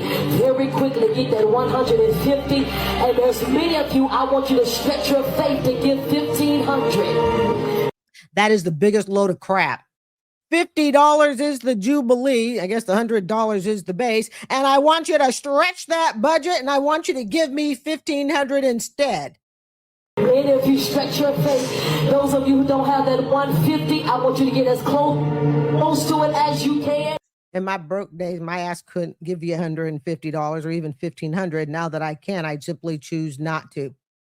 Imagine what it must be like to be a prosperity beggar and stand there every day trying to convince the poor souls in the audience that they must give you everything so you can live a lavish life. Now, remember what I've said, fam, okay? It seems to be that the prosperity preachers, they're the ones living the lavish life because they have done everything God has asked them to do. And it is their job to show you, you poor little souls out there, you disgraceful little demon sitting in the chair, miring me up here on the pulpit. You guys have sinned so much that your lives aren't going anywhere. So what you need to do is give me your last buck. I will spend that last dollar for you. And by my spending it, and my cars, house, horses, designer airplanes, clothes, and everything else, by you watching me spend your hard-earned money, then your soul shall be uplifted. And if your soul is not uplifted and those riches do not come like I told you they were going to come, then that's because you're still not saintly enough to get the good riches. So work harder, give me more. It's a real messed up game. I would really, really like to interview someone in the most kind of polite way, of course, that attends a prosperity church that genuinely believes in it, not to debate them, okay, but just to hear. This is, if you attend a prosperity church, all right, and it is something that you give to, I would truly love to have you on my show or my channel or whatever this thing is called here, because I would like to know how it is that giving up the ability to pay your bills, to supply yourself with roof over your head, transportation and retirement, children, the whole 9 yards. How is giving up all those finances to do those responsible things for yourself as an adult, how is it giving it to other people so they can get richer? How does that make you better? That's something I would really like to entertain an interview on. And of course, I would be very nice.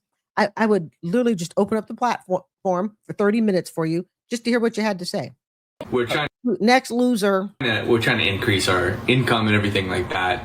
Now, remember, these ding dongs are overseas, I believe, like in the Philippines or something, I think. And we just need to get out more and start creating more content and everything. Our content is doing all right now, so I'm pretty happy with that. I've been on social media a lot begging, and we're getting more money than we thought. These are the new goals for today, folks. Better than it's been doing for the past 3 years. I actually have something to show now, so that's nice. But he's been on the platform begging for 3 years. And of course, you can fast forward to the next chapter if you don't want to hear this with my commentary stops. And don't forget, when you hear 3 boxing bells, that means the commentary is over and we're entering the quiet room, no commentary zone. Whew. Yeah, Twitch is the main goal, getting laptops and cameras and all that. I'd like to get that done first. I need... Okay, hold on, write this down. Because you know this list that they're giving is for us to do as the audience. It's not for them to do. They're telling you what they want. So his goal is to go on Twitch. He wants a camera and a laptop. You got to read between the lines with these beggars. He's not telling you the goal that he wants. Well, yes, he has those goals, but he's not going to earn it. He wants you to pay for it. I need to price a laptop, and then once I see what the price is, then you'll tell us. I have a laptop already, so I got to fix that one. I think if we can just fix that one, we can just start, and that shouldn't be too expensive. Did you hear that? It's going to be cheap on your budget. Really excited to see Southeast Asia and China. And I'd like to go to India. I'd like to go to Europe in the Mediterranean region. Honestly, I'd like to see a lot of Europe, really. We want to just go everywhere, man. I just want to walk around, go everywhere, just eat at some restaurants, man. Isn't that the life? I just want to be a TikTok beggar, carry my laptop, maybe a cell phone, and we're just going to traverse around the world. See, this is why the beggars are the beggars. they don't believe in any sort of self-responsibility of providing for themselves. And you can tell because look at the way he's groomed. Go shave. The Lord said, All right, Jesse Duplantis claims God asked for 20,000 people to give $1,000 each, which is the equivalent of 20 mil. I didn't come up with that math. It says so on the screen. believe God for 20,000 people to give $1,000. That's $20 million. I said, excuse me? The $20 million chunk. He said, replenish. Oh, I said, well, he said, are you going to spend the 20 million? If it came in tonight, it'd be gone in 3 weeks. Fam, I woke up this morning. The Lord spoke to me. Actually, no, I stand corrected. Accuracy is important. I woke up yesterday and the Lord spoke to me and he said, Carrie, you must go out and you must buy yourself another lip gloss. In fact, I don't want you to buy just one lip gloss. I want you to buy 3. And I want you to make them Revlon. Yes, go do that right now. So yesterday, I got on Amazon.com and I purchased not 1, not 2, not 3, but 4 $7 lip glosses. And they arrived. I'm wearing one of them now. Look. See? God, that's how God spoke to me to get lip gloss on discount. Normally $9.99, but a nice $7.29 online at Amazon. That's how God speaks to me. So I guess I must not be as worthy and holy because this Jesse Duplantis dude, God told him to collect 20 mil. Oh, where have I gone wrong in my life? A lot of people they watching, but I ain't hip. You know what I'm saying? Got $6, y'all. Trying to get this thing on up. Somebody just sold $2. We up $8. Kanisha Jefferson, I appreciate that $2 from the bottom of my heart. We're at $8, y'all. List to me $292 more dollars. And Kanisha, do not give this beggar loser any more money. Okay, you've already donated $2. Don't stop giving your hard-earned money to him. He looks sad. Good for a hearty day's labor. Good, he's choosing not to do it. And you know what I suspect? A lot of these young guys, they're getting a lot of their money. I'm gonna bet from women. Something just tells me. If I were to look at who's donating, you know why? Because he's young and there is a crowd of women, possibly not of the highest quality, but I digress from that. And there's a crowd of women that goes, oh my goodness, you know what? We'll go ahead and donate to you because I don't know many men also good for a hearty day's labor. That's actually working that are going to donate to a young kid that looks totally capable of doing a job and a half, maybe even 2 jobs. So he's sitting there, the loser bum that he is, holding up his cell phone with his pathetic donations on it. Hey, at least Jordan Paul gets donations. You know, Yaz is raking it in, okay? I'm in my goal. That's a lot, but it's a lot to go. It's a lot to go. Shiny Thompson just sent $5.98. I appreciate that from the bottom of my heart, baby, so much. And all this bottom of my heart crap, ladies, I know you're donating to this loser, but stop doing it. The bottom of my heart is it's just word manipulation. Because I'm talking to everybody in. Juanita, again, she's saying people need to repent. Okay, telling 12 women God told them to give 1,033. Here, because everybody in here, y'all, is the kind of women that are givers. My God, I see businesses explode. Give me 12 envelopes. I see businesses exploding. There's 12 women in this room. He said, when you sold this $1,033, I'm going to shift your business. You will not go out of this month the way you came in. Do it now. Do it now. It's not a pledge, it's a right now seed. Do it now. Do it now. Do it now. He gonna give it all back to you. Yes, Lord, I just felt that for 3 more people. I just felt that for 3 more people. Come. You can count later. You can get it back. You can get money back, but you cannot get a moment back. And I wonder what the skeletons in their closet and how much. So really quickly, somebody wrote me. Thank you for watching the channel. I really appreciate it. Agree or disagree, I do appreciate it. But somebody wrote and asked if I could do less holy comedy, whatever. No, guys, look. You can write to me and tell me what you'd like to do on the channel, but ultimately I can't create the channel for any one person. It is totally created in my name and likeness, and gather ye amongst here if you wish. But no, I cannot make the channel less religious. No, I cannot make it more religious. No, I can't make it less sexy, whatever it is that people want, don't want, not sexy enough, talkative, not talking enough. I can't do it. I just can't. It is created in my name and image. Okay, this gal is no, this is not Yellow May. It's easy to confuse her with it. And I think the creator who recorded sped it up a little bit. So here we go. But we have captions. Much they panties stink when they take them hoes off. Because it ain't, that's the thing. People could judge all day long, but do you look at yourself and tell yourself the same? Do you judge yourself twice as hard? Well, I think most of us judge ourselves twice as hard as other people because we're looking to grow, get inspired, and we're looking to improve. So yeah. Bet you don't. It is drug charges. What was I going to say? Talking about if it's not a drug charge or for selling or using, or if you don't have no kind of conversation. Let me tell you something. I do have drug charges. I use fake prescriptions. Not really fake, but fake because we stole the Dr. Pad. Well, I didn't steal the Dr. Pad, but still, regardless, the Dr. Pad was stolen for the script that was written, and we got prescription juice off of it. If you know what it is, you know what it is. The purple and green stuff. But we got medical prescription grade stuff in order to, you feel me, do whatever we was doing. Nobody don't, again, y'all don't know none on none. Y'all just study judges. I love to see how many people is so confused, though, about somebody else's life. This is crazy. Work from home. Oftentimes when you work from home, you have to be stable to work from home. Do y'all not, like, are y'all missing that part?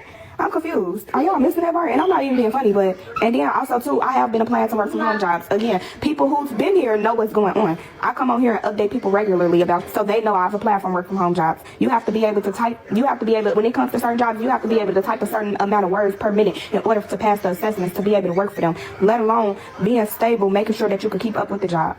But right, that's the requirement of most jobs. Yeah, you have to be able to do what the job needs. She's making it sound like this is something that is totally different. Well, you have to be able to, type, and you got to be able to have these skills. Well, yeah, welcome to Adulting 101. She has a drug charge. Guys, I'm telling you, I think a lot of these beggars, probably more than we know, even though we talk about on this channel, okay, they have charges, and these charges are keeping them from getting gainful employment or any employment that is perhaps not backbreaking work like construction, which is obviously male dominated for, clearly obvious reasons of the physical labor involved, or minimum wage work, cleaning and all that stuff. So yeah, she has drug charges. But I also, in addition to her charges, I hear excuses. Oh, well, I tried doing this and I tried doing that. The problem is a lot of these beggars don't try very hard at anything. So they default to what's easiest. Skimming, scamming, breaking the law, because that's the easiest default. And then when they get hit with charges and stuff, they then go on to claim how difficult it is to improve their life. Exactly. And some charges can stay with you for your entire life, which is why a lot of people can wind up in poverty. People aren't always in poverty just because they didn't save for retirement. I mean, clearly, a lot of beggars and drug users don't save for retirement, but that's the reason they're poor and broke. Because they had an addiction problem, or they broke the law in such a way that it gave them a big enough charge they couldn't clear it from their record. And like I've told you, even when charges are cleared from your record, you have something called social media today. There's really no such thing as being cleared. But she's got a whole host of excuses as to why she can't work. Hence, why I'm not surprised she has a drug charge. it's a lot of new people here. Honey, you see them, You see them? They gonna judge me regardless. I don't give a fuck. Love me or hate me, I still gotta live. Oh, good job. I'm so happy to stay. For sure. No, baby. No. Those are possibly her kids in the background. I don't know for sure. Right. What was I gonna say? Who is that said do not him nor her? Somebody, whoever that is, DM me, because you said you know of a shelter that'll let you stay there for 12 months. Send me the information. Tell me where it is and what's the name of it so I can look into it and try to contact them tomorrow. They won't understand today living for sure. You're not being rude, you're being real. I know, but that's the favorite thing they're gonna come say. You don't want no help, you just want money. You don't care. You're not trying to do nothing to better yourself. I wasn't able to get a job my whole pregnancy. That's the thing. They would rather hire somebody because they look at pregnancy as a disability. Like that's something that hinders you from being able to fully do the job functions. So they don't want to hire somebody that's pregnant, let alone this far in their pregnancy. But again, people are not living in reality. Is she pregnant and a drug charge? Dang, that's rough. I might not be trying to be rude, but I'm coming off as very rude. Y'all are coming off in the comments very rude too when y'all saying something that y'all saying, being very ignorant. Acting as if everybody's situation just works the same. That's rude as well. Not having consideration or empathy for the next is rude as well. Okay, we could go with the sympathy. This is the thing about beggars. They have a way of gaslighting. They're really good at gaslighting. So she's basically sitting there shaming the audience saying, I'm assuming now that she's pregnant. I'm assuming she's already got kids. We hear one in the background. No, we don't have to assume she has a drug charge. She said she did. So she's brought all of this stuff on herself. And then she's shaming, I guess, the people in her life who are questioning her actions. Okay, and saying, basically, you did this to yourself. And then she's going, but you're not feeling sorry for me. No, I don't feel sorry for you on situations that you brought on yourself. Okay, do I hope you redeem yourself? Do I hope you find a better path, a new way? Of course I do. But when you're sitting there going, people just aren't donating. They're not feeling sorry for me. They should have more empathy. No, they really, they don't have to. Let's put it that way. If they want to, great, but it's not a requirement. It's not a requirement for me to say, I feel bad for you. She appears to have more than one kid, and all of this. I feel so bad for you. No. In fact, I think you're kind of stupid because this is just like dumb thing after dumb thing. So just because I don't give you money doesn't mean I, don't care about you as a human being. Of course, as a human being, we care. But how much sympathy do you expect people to hold when you're making decisions and doing actions that are clearly harmful and against the law? No, people that know me in real life know that I really, if I wanted to be rude, I could tell y'all right now, y'all would never want to follow me. Y'all would probably block me. Y'all would be the next fake page talking about me. I'm not being rude. Trust. You wish people were talking about you. I've never heard of her before, not even know her name.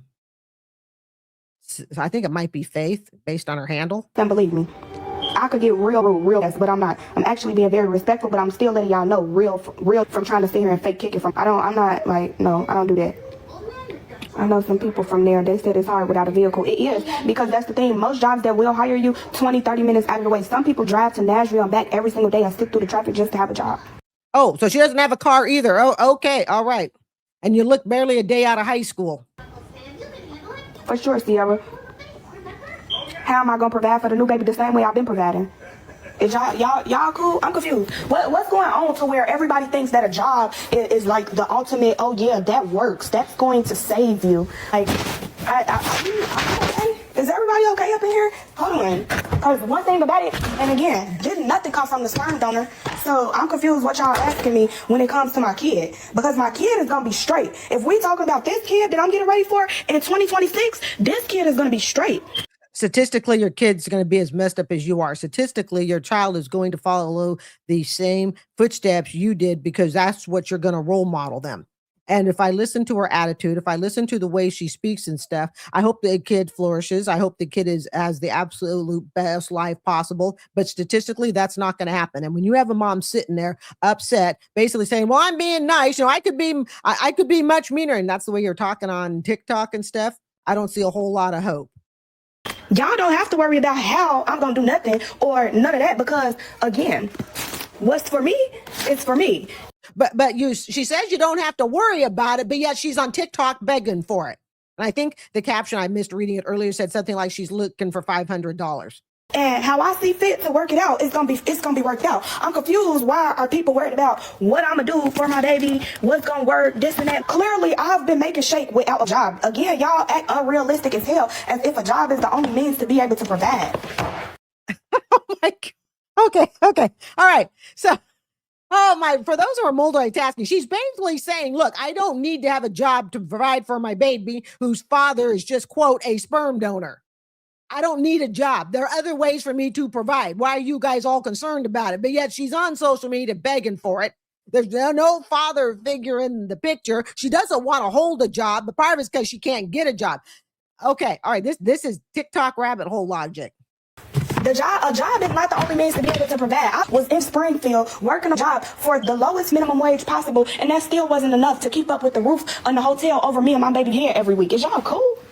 It don't matter if I get a job or if I don't. Y'all still gonna feel some type of way. Y'all still gonna judge me, and y'all still gonna have something to say. So right. So long as you're still on TikTok begging and making videos for it, and you're looking for likes and content. Regardless, y'all don't have to be worried about this. No bullshit. Bring that down. Y'all a little bit too loud up and so that's say my name at the top of this bitch. Who I have it say with 9.7K likes? Oh, thank ya.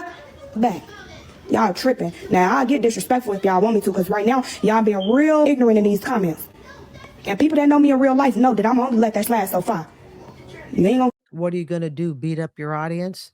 Keep sliding to the other back to where I'm gonna lose you. I'm gonna reel your back in, sit your down, and I'm gonna tell you something, and you ain't gonna like it.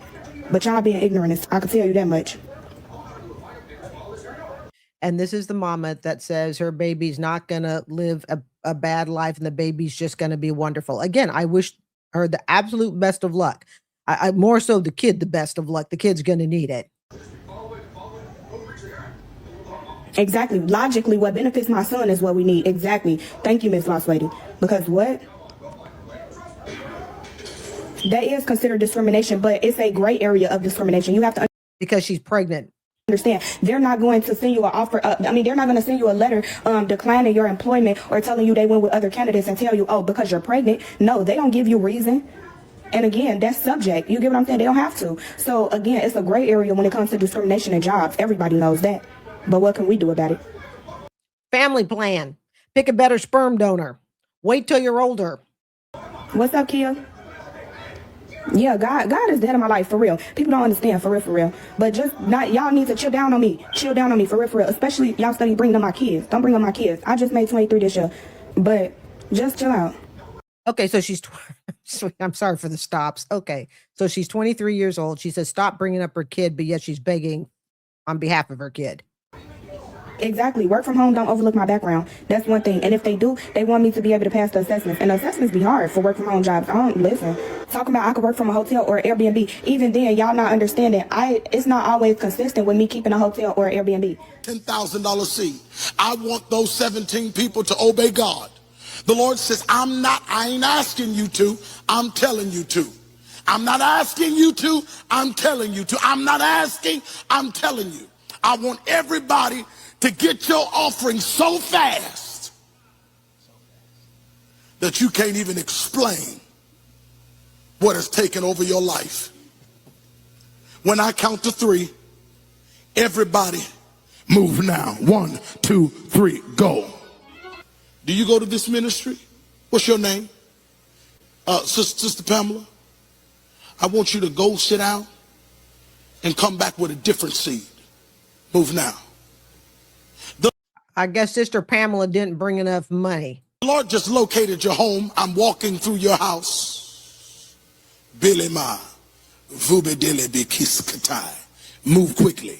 I got Billy Ma, Vube Diddly time. Something to tell you. If you are so blessed, then you should have a house like me. Drive a car like me. You should drive a Rolls Royce. You should drive a Bentley. Listen, if you do drive a Bentley or do drive a Rolls Royce, that's not the proof that you're blessed. You can drive your way to hell. If you got a mansion, don't prove you blessed. Drug lords got mansions. Drug dealers got fancy cars. So this temporary materialistic foolishness, true blessing is when I know God. Let not the rich man. Oh, don't let the rich man glory in his riches. All of our bank accounts, all of our cars, all of our clothing, all of our houses. When we die, what can you take? We value the word of God above everything else because we understand that after heaven and earth pass away, the word of our God shall abide forever.